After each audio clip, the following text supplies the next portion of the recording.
Chainsaw man के attack करने से पहले ही बॉम्ब डेविल उसके ऊपर अटैक कर देती है और अब अचानक से बॉम्ब डेविल चेनसो मैन को एक जोर की लात मार देती है, जिस वजह से चेनसो मैन एक बिल्डिंग के अंदर घुस जाता है। चेनसो मैन को लग रहा था कि उसने बॉम्ब डेविल की उंगलियां काट दी है, लेकिन बॉम्ब डेविल की उंगली तो चेनसो के अंदर ही फंस चुकी थी, जिस वजह से बॉम्ब डेविल अपनी उंगली को ही ब्लास्ट कर देती है और अब वहाँ पर काफ़ी बड़ा धमाका हो चुका था, जिस वजह से वो बिल्डिंग ही ढह जाती है। लेकिन हम लोग देखते हैं कि चेनसो मैन अभी तक जिंदा था। बॉम्ब डेविल अब चेनसो मैन को धमकाते हुए कहने लगती है कि तुम्हें मेरी ताकत का अंदाजा भी नहीं है, लेकिन चेनसो मैन धुएं को चीरते हुए उसके पास आ जाता है। चेनसो मैन इस बार भी बॉम्ब डेविल के ऊपर अटैक करने ही वाला था, लेकिन बॉम्ब डेविल फिर से चेनसो मैन के चेहरे पर ही ब्लास्ट कर देती है। बॉम्ब डेविल अब डेंजी को हवा में उछाल देती है और जैसे ही डेंजी हवा में पहुंचता है तो वो भी वहां पर पहुंच जाती है। बॉम्ब डेविल अपने पैरों को मिसाइल में तब्दील करने के साथ ही डेंजी के ऊपर छोड़ देती है, जिस वजह से डेंजी अब जबरदस्त स्पीड के साथ जमीन पर आ गिरता है और इस धमाके के बाद तो डेंजी के पूरे चीथड़े ही उड़ चुके थे। लेकिन डेंजी फिर से अपनी बॉडी को रिकवर करने लग जाता है और यही बात बॉम्ब डेविल को बिल्कुल भी पसंद नहीं आती। बॉम्ब डेविल अब चेनसो मैन को गले से उठा लेती है और फिर से एक बड़ा सा धमाका कर देती है और इस बार डेंजी के शरीर इस तरह से जख्मी हुआ था कि उसका सिर और दिल ही बचा था और इस बार बॉम्ब डेविल ने इतना ज्यादा बड़ा धमाका किया था कि वो पूरी जगह ही तबाह हो गई थी और हम लोग देखते हैं कि उस जगह पर सिविलियंस भी छिपे हुए थे। बॉम्ब डेविल अब घायल पड़े हुए सिविलियंस के ऊपर पैर रखते हुए वहां से जाने लगती है, लेकिन तभी हम लोग देखते हैं कि घायल पड़े हुए सिविलियंस के बीच में आकी भी छिपा हुआ था और अब जैसे ही आकी को मालूम चलता है कि बॉम्ब डेविल उसके आगे निकल चुकी है तो वो धीरे धीरे बॉम्ब डेविल का पीछा करने लगता है और अब आकी अपनी तलवार निकालने के साथ ही बॉम्ब डेविल के हाथ काट देता है, जिसके चलते चेनसो मैन की चेनसो जमीन पर गिर जाती है, जिसे बॉम्ब डेविल वहां से उठाकर ले जा रही थी। आकी और बॉम्ब डेविल यहाँ पर लड़ाई करने लग जाते हैं। बॉम्ब डेविल अब आकी के ऊपर ब्लास्ट करने को तैयार थी, लेकिन फ्यूचर डेविल की पावर्स होने की वजह से इस बार आकी बच जाता है और अब बॉम्ब डेविल ये चीज समझ चुकी थी कि आकी उसके अटैक्स को प्रेडिक्ट कर सकता है, जिस वजह से वो अपने हाथों को मिसाइल के अंदर तब्दील कर लेती है और अब बॉम्ब डेविल आकी की तरफ उन मिसाइल्स को छोड़ने लगती है। आकी बेशक काफी ज्यादा तेज था, लेकिन वो उन मिसाइल्स की चपेट में आ जाता है। बॉम्ब डेविल देखने लगती है कि पूरी जगह तहस नहस हो चुकी है तो आकी इस बार मारा ही गया होगा, लेकिन हम लोग देखते हैं कि वॉयलेंस ने वहां पर आने के साथ ही आकी को बचा लिया था। वॉयलेंस आकी से कहने लगता है कि तुम तो बाल बाल बच गए मेरे दोस्त, और आकी भी घबराते हुए कहने लगता है कि मैंने आज तक इतना ज्यादा तेज डेविल नहीं देखा। लेकिन अब अचानक से बॉम्ब डेविल की नजर इन दोनों पर पड़ जाती है। बॉम्ब डेविल कहने लगती है कि तुम दो लोग हो और ये चीज काफी ज्यादा अनफेयर है। तुम बेवकूफों से लड़ाई करने की वजह से मेरी बॉडी के अंदर खून की भी कमी होने लगी है। वॉयलेंस अब आकी से पूछने लगता है कि क्या हमें इसके ऊपर दया दिखानी चाहिए, जिस पर आकी वॉयलेंस से कहने लगता है कि हमें इस पर कोई दया दिखाने की जरूरत नहीं है। क्या तुम देख नहीं सकते, इसने ऑलरेडी काफी सारे मासूम लोगों को मार दिया है। लेकिन अब बॉम्ब डेविल कहने लगती है कि टाइम्स अप, और हम लोग देखते हैं कि उस जगह पर टाइफून डेविल आ चुका था, जिसे देखने के साथ ही वॉयलेंस कहने लगता है कि लोग कर लो बात। और दूसरी तरफ हम लोग देखते हैं कि एंजल यहाँ पर एक सिविलियन के पास जाता है। एंजल अब उस सिविलियन से कहने लगता है कि तुम्हें जरूर स्वर्ग ही मिलेगा, जिसके चलते एंजल उस घायल पड़े हुए इंसान का खून डेंजी को पिलाने लगता है। खून पीने के बाद डेंजी अब रिकवर हो चुका था और शार्क उसे देखकर काफी ज्यादा खुश हो जाता है। शार्क डेंजी को देखकर कहने लगता है कि मेरे चेनसो डेविल तो काफी ज्यादा बैडएस लग रहे हैं, जिसके चलते शार्क यहाँ पर चेनसो मैन के नारे लगाने लगता है।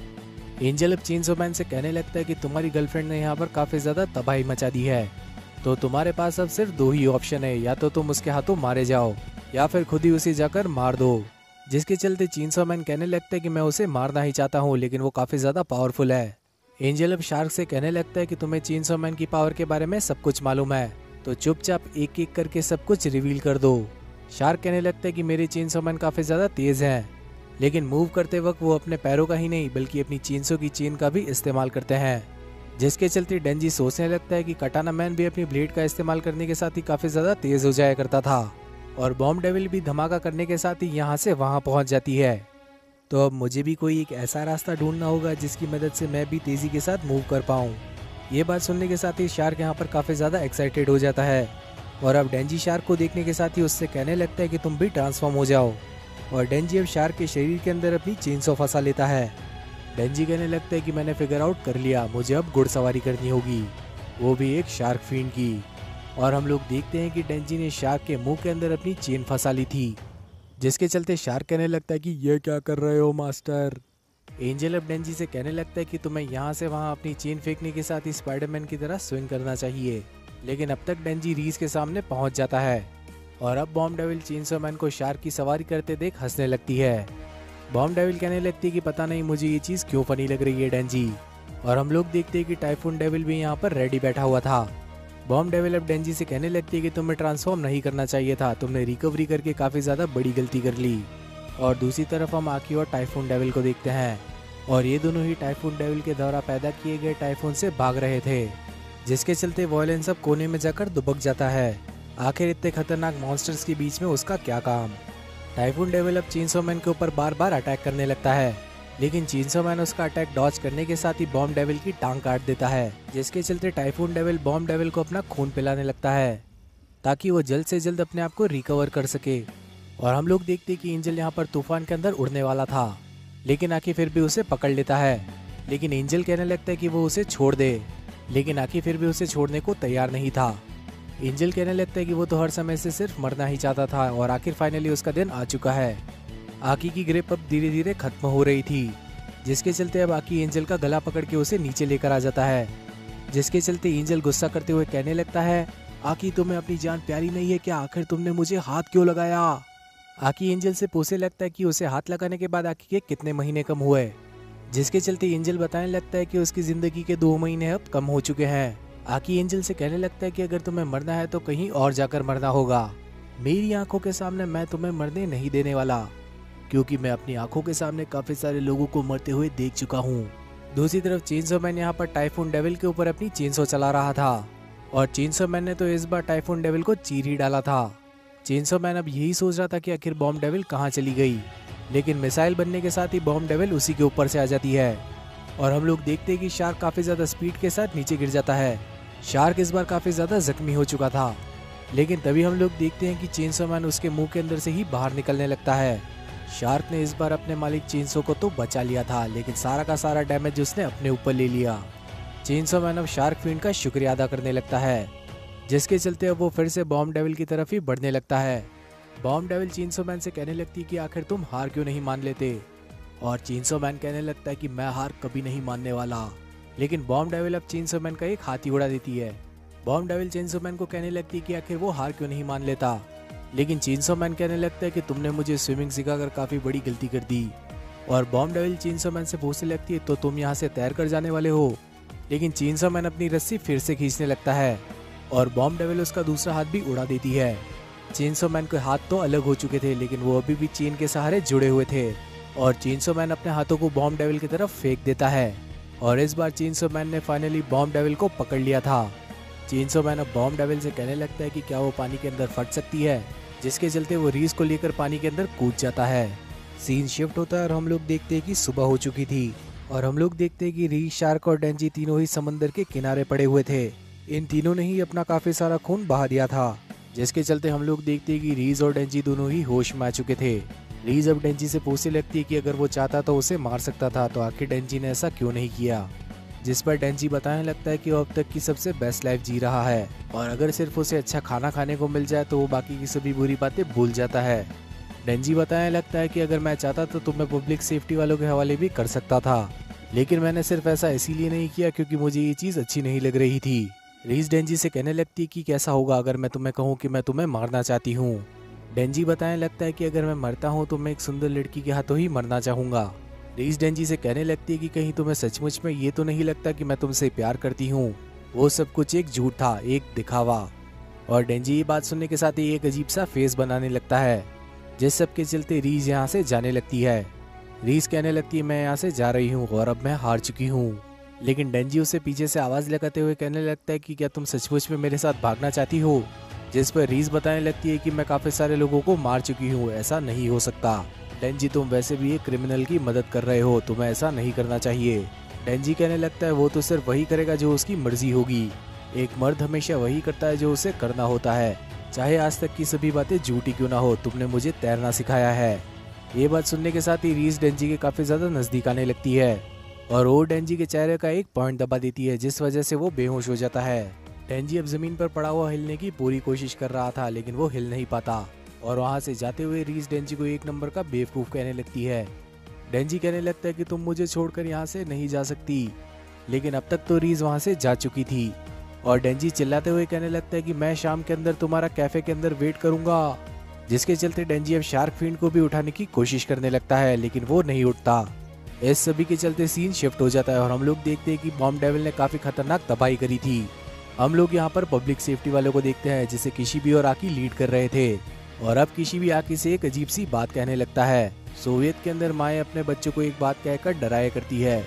आर्मी की खुफिया बेसमेंट के अंदर एक ऐसा कमरा है जहाँ पर अनाथ बच्चों को रखा जाता है। उन बच्चों को कभी भी आज़ादी नहीं दी जाती और उनके ऊपर तरह तरह के एक्सपेरिमेंट किए जाते हैं। हम सभी लोगों को लगता था ये सिर्फ एक कहानी है, लेकिन अभी कुछ ही समय पहले ये चीज प्रूव हो चुकी कि ऐसा सचमुच में हुआ था। और उन सभी अनाथ बच्चों के अंदर से एक लड़की रीज भी थी, जिसके ऊपर कई सारे एक्सपेरिमेंट कर उसे बॉम्ब डेविल बनाया गया। और एक एपिसोड के अंदर हम लोगों ने उसे रशियन बोलते हुए भी देखा था।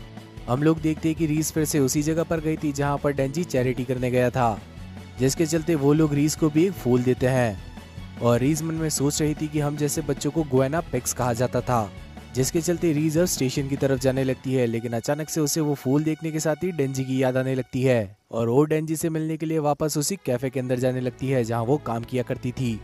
लेकिन रीज जिस गली में से जा रही थी उस जगह पर काफी सारे चूहे आकर इकट्ठे होने लगते हैं। वो सभी चूहे रीज का रास्ता ब्लॉक कर देते हैं और वहाँ से अचानक से आवाज आने लगती है कि मैं भी।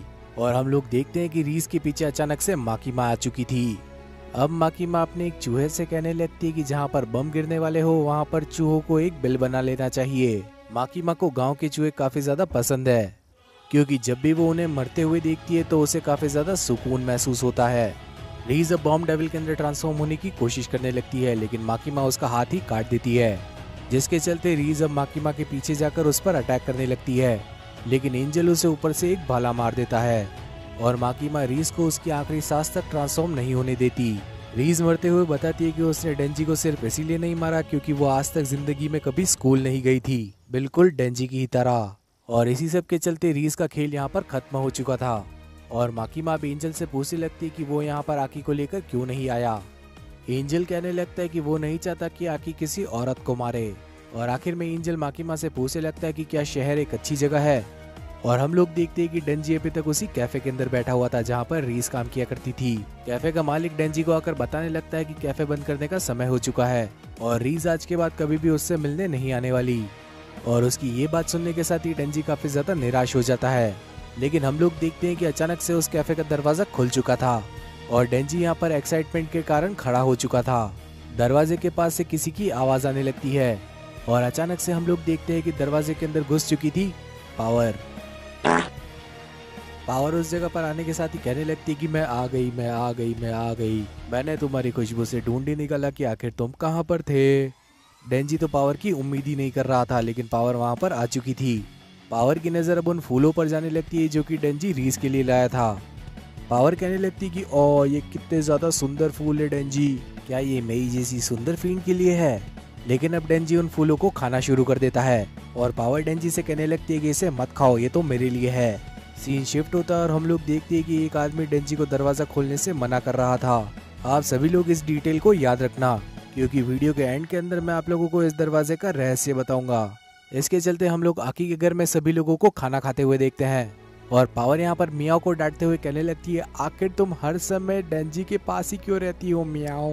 डेंजी बाकी को कॉफी पीते हुए देखने लगता है और यहाँ पर उसे रीज की याद आने लगती है और अब डेंजी सोचने लगता है कि मेरा दिल तो रीज लेकर चली गई, आखिर अब मेरा क्या होगा। और हम लोग देखते हैं कि उस जगह पर मिस माकीमा आ चुकी थी। माकीमा इन सभी लोगों के साथ घूमने का प्लान बनाने लगती है और डेंजी उछलते हुए कहने लगता है कि ये मैं मिस माकीमा के साथ अकेला घूमने जाऊंगा। लेकिन तभी पावर कहने लगती कि मैं तो काफी ज्यादा बिजी हूँ, तो मैं तुम्हारे साथ घूमने नहीं आ सकती। और माकीमा कहने लगती कि हम सभी लोग घूमने तभी जाएंगे जब सभी फ्री होंगे। और डेंजी सोच रहा था मैं तो सिर्फ मिस माकीमा के लिए ही जिंदा हूँ। भाई लोग ये वही लौंडा है जो थोड़ी देर पहले रीज के लिए रो रहा था। अचानक से आकी के घर के अंदर काफी सारे हंटर्स पहुंच जाते हैं और वो सभी लोग माकीमा से कुछ कहने लगते हैं और तभी माकीमा कहने लगती कि एक बहुत बड़ा खतरा आ चुका है। और टीवी पर न्यूज लगाने के बाद इन लोगों को मालूम चलता है कि चारों तरफ सिर्फ चेनसॉ मैन के ही चर्चे चल रहे थे। और ये सीन तब का है जब चेनसॉ मैन और कटाना मैन की लड़ाई हुई थी। न्यूज वाले चेनसॉ मैन को एक बुरा आदमी बता रहे थे, क्योंकि इंसानियत को बचाते हुए भी डेंजी ने काफी ज्यादा तबाही मचा दी थी। ये न्यूज देखने के बाद डेंजी और पावर काफी ज्यादा खुश थे, लेकिन बाकी लोगों के चेहरे पर एक अजीब सा डर था। माकीमा कहने लगती है कि काफी लंबे समय से वो चेनसो मैन को टीवी पर नहीं देखना चाहती थी, लेकिन शायद बॉम्ब डेविल ने जाते जाते चेनसो मैन की पब्लिसिटी बढ़ा दी और ये चीज डेंजी के लिए काफी ज्यादा घातक साबित हो सकती है। डेंजी ना तो पूरी तरह से एक इंसान है और ना ही एक डेविल। ये न्यूज अब इंटरनेशनल लेवल तक भी पहुंच चुकी है, जिस वजह से अमेरिका और चाइना जैसे देश भी चेनसो मैन को कंट्रोल करना चाहेंगे। माकीमा बताती कि हम लोगों को यहाँ पर सिक्योरिटी बढ़ानी होगी और इसी के चलते माकीमा डेंजी से उसकी आज़ादी भी छीन लेती है। और ये सिर्फ इसलिए क्योंकि खतरा काफी ज्यादा बड़ा है। काफी सारे इंटरनेशनल किलर डेंजी को मारने के लिए आ सकते हैं और अब माकीमा उस ट्रिप को कैंसिल करने के साथ ही वहाँ से चली जाती है। माकीमा बाहर जाने के साथ ही आकी को भी अपने साथ बुला लेती है। माकीमा बताती है कि काफी जल्दी हम लोगों की लड़ाई गन डेविल से भी हो सकती है और तुम्हें कोशिश करनी होगी कि कहीं तुम छोटे मोटे मिशन के अंदर ही ना मारे जाओ, क्योंकि गन डेविल से लड़ने के लिए हम लोगों को हमारी पूरी ताकत लगानी होगी। और खाना खाते वक्त एंजल आकी को बताने लगता है कि एक डेविल की मौत कभी नहीं होती। अगर एक डेविल की मौत नर्क के अंदर हो जाए तो उसका पुनर्जन्म फिर से अर्थ पर हो जाता है। आकी उससे पूछने लगता है क्या तुम्हें नर्क की बातें याद है, लेकिन तभी एंजल उससे ही सवाल करते हुए पूछने लगता है क्या तुम्हें अपनी माँ की कोख याद है। एंजल कहता है मैंने आज तक कई सारे डेविल्स के साथ बात करी, लेकिन उन्हें भी नर्क के बारे में कुछ नहीं पता। लेकिन उन सभी लोगों को एक आवाज आता है और ये आवाज पूरे डिवीजन के अंदर सभी ने भाइयों को देख पाते हैं। ये आवाज बिल्कुल वैसी ही है जैसे चेनसो मैन की न्यूज़ देख रहे थे। और अमेरिका के अंदर चेनसो मैन के ऊपर 2 मिलियन की बाउंटी रख दी गई थी। इतना बड़ा अमाउंट सुनने के साथ ही ये तीनों पागल हो जाते हैं। ये जॉब इन लोगों के लिए काफी ज्यादा रिस्की थी। उनमें से एक भाई कहने लगता है कि हम लोगों की इस मिशन के अंदर मौत भी हो सकती है, लेकिन तभी दूसरा भाई कहने लगता है कि मौत वो क्या होती है, क्या तुम लोग भूल गए हम लोग तो मर ही नहीं सकते। और तभी तीसरा भाई कहने लगता है कि क्या हम लोग सचमुच में नहीं मर सकते। और तभी बाकी के दो अपना सर हिलाने लगते हैं। फूड पॉइजनिंग, आतंकवादियों का हमला, यहाँ तक कि गन डेविल ने इन लोगों के घर पर अटैक भी कर दिया था, लेकिन इस सब के बावजूद भी ये लोग नहीं मरे। इन लोगों के पेरेंट्स मर गए लेकिन इन्हें कुछ नहीं हुआ। और इसी सब के चलते ये लोग जापान के लिए रवाना हो जाते हैं ताकि ये चेनसो मैन को बंदी बनाकर अपने देश ला सकें। और आखिर में ये तीनों बताने लगते हैं कि हम तीनों अमर हैं। मैंने आप लोगों को एक फैक्ट के लिए आखिर तक रोक कर रखा था, तो जो सपना डेंजी को आता है वो हो सकता है कि रीज से भी जुड़ा हुआ हो, और हो सकता है कि ये जगह वही बंकर हो जहाँ पर रीज और डेंजी को साथ में रखा गया हो। और शायद किसी रीजन की वजह से इन लोगों के रास्ते अलग अलग हो गए। तो आखिर अलग हो जाने की क्या वजह थी ये तो हम लोगों को आगे ही मालूम चलेगा। और दोस्तों इसी सब के चलते बॉम्ब डेविल आर्क खत्म हो चुका है और अगले एपिसोड के अंदर से मैं आप लोगों के लिए इंटरनेशनल असैसिन आर्क शुरू करने वाला हूँ और काफी जल्दी हम लोग गन डेविल को भी देखने वाले हैं। तो अगला एपिसोड आप लोगों तक जल्द से जल्द पहुंचे, इसीलिए आप इस वीडियो को लाइक करना और चैनल को सब्सक्राइब करना मत भूलना। और आखिर में नोटिफिकेशन बेल को ऑन कर लेना ताकि फ्यूचर में आने वाली वीडियोस की नोटिफिकेशन आप लोगों से मिस ना हो। तो अब मिलेंगे ऐसी ही और किसी अमेजिंग वीडियो के अंदर, तब तक के लिए बाय एवरीवन।